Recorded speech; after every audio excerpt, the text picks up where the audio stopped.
TikTok, Share It, UC Browser, Zender. Nua ko application mabun uninstall gi. Saute arhom mena aima ढेर Chinese app uka kudo ape ko pase bape badaya ona ko riya nyutum. Tobe nua video re onagin lay peya je uka ko kana ona Chinese app uka do government se Indian intelligence se khoi ko nyam undung ka uninstall lagi.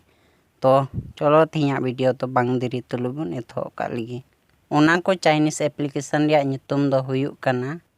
TikTok, Bolt Height, Vigo Video, Vigo Live, Weibo, WeChat, Share It, UC News, UC Browser, Beauty Plus, Zender, Club Factory, Hello, Likey, Quai, Romi, Shin, Newsdoc, Photo Wonder, Opus Browser, Viva Video, Perfect Crop, CM Browser, Virus Cleaner, High Security Lab, MI Community, DU Recorder, UCam, MI Store, 360 Security, DU Battery Scan Saver, DU Browser, DU Cleaner, DU Privacy, Clean Master Cheetah, Cache Clear, DU Apps Studio, Baidu Translate, Baidu Map, Wonder Camera, ES File Explorer, QQ International, QQ Launcher, QQ Security Center, QQ Player, QQ Music, QQ Mail, QQ Newsfeed, WeSync, Selfie City, Clash of King, Mailmaster, MI Video Call, Xiaomi, Parallel Space. तो पासे पे हुदिसो कना जे चिदा नोआ को application दो को uninstall चुएलिया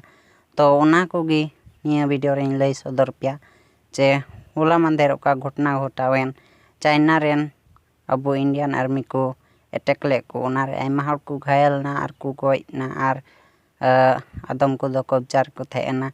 तो ओना को गी नेल कते इंडियन इंटेलिजेंस दो आइमा को हुदिसना आर ओका इन्फॉर्मेशन से ओका न्यूज़ को नाम बड़ाय चाइनीज रेन इंडिया रे चेक को हुयुक कना ओना दो ओका सेल कते को बुझाव न्यामा तो अबो ओका मोबाइल कोरे एप्लीकेशन बुन यूज एकान ओना को होते तेगे हिंदुस्तान टाइम्स होते ते ओका न्यूज़ उडुंग लेन ओना रे को लई सदर कदा जे ओका को एप्लीकेशन बुन यूज ए चाइनीज डेवलपर को बनाव का ओना को एप्लीकेशन होते ते अबो इंडिया ना इन्फॉर्मेशन चाइना धबी सेनो कना जे चे नोआ अबो भारत दिसम रे चे हुयुक कना नितो ओना को उनको जतो को बड़ाय नाम दड़िया तो ओना को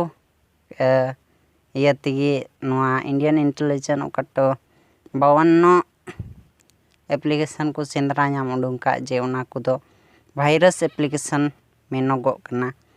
जे ओना दो अब इन्फॉर्मेशन को कुमड़ू कते अकुआ बिजनेस को डालावदा तबे नोआ को पसे पे बुझाव किदा थिया वीडियो रे जे चिदा नोआ को एप्लीकेशन को अनइंस्टॉल चुके बुना आर हजुकान दिन कोरे पसे आर हों आइमा लेकान एप्लीकेशन से सॉफ्टवेयर को नाम उडुंग दड़िया ओका को दो बांग चलाव जरूर लगती तबुन आर हार्डवेयर लेकाते नेलोक कान खाय नितो नोआ लॉकडाउन इयर रे बाबुन बंदो हतार दड़िया हार्डवेयर तो तबे हार्डवेयर बंदो लगी दो थोड़ा समय लगा ओना को हों इंडियन गवर्नमेंट कमी रेगी मिनाया तबे नोआ को कथा लई कते गे तिया वीडियो दों मुचादे कना आर नोआ को एप्लीकेशन का को दो पे अनइंस्टॉल के से पे अनस्टॉल लगी तबे उना को बदल ते चेक को एप्लीकेशन आरो पे यूज दड़िया ओका दो इंडिया रे से इंडिया खोय बारहे माने चाइना बात कते बारहे दिसम रे ओका को बिनाव का उना को एप्लीकेशन पे चलाव दड़िया नवा चाइनीज एप्लीकेशन बदल ते उना दो हजुकान वीडियो रे लय सदर पे तो तिहिया वीडियो दो निया गी हजुकान वीडियो रे लय सदर पे आरो ओका को एप्लीकेशन पे यूज दड़िया मा तबे वीडियो लाइक तबुन पे आर जाते जीवन एटा हड़ को बाडाय नाम उना लगी नवा वीडियो हो शेयर तबुन पे जतो को जोहार।